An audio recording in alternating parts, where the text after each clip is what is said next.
আপনার সাথে একটাও নাই?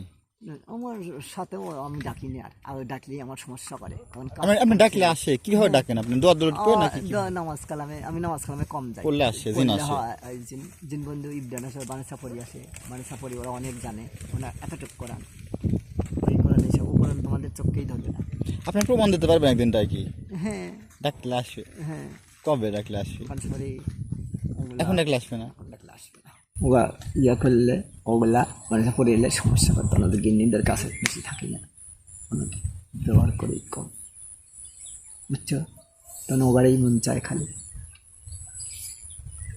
আসলেই এটি ঘটনা সত্যি না বানা বানা না, করছে না? তখন তো ওবারে মন চায়, ওগারের মতো কেউ সুন্দর নাই, আর তো ডাকেন। ওগারে খেললে পারে কোনোদিন গন্ধ লাগে না। তাই? হয়, আরে গিন্নি কাজ খেলে গন্ধ লাগে, ভালো লাগে না, মশা আবার গোসল কাটতে যাওয়া লাগে, আর কত না, আর ওরা নিয়ে চলে যাচ্ছে 2.5 সেকেন্ডে ঝলক মলকে গোসল করতেছে, বাহ। কোন দেশে এটা?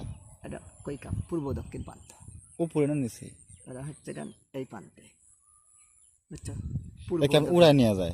বিশাল জঙ্গল বাড়ি একেবারে, আগে আছে হলুদিয়া বন, তারপরে আছে কালিয়া বন, তারপরে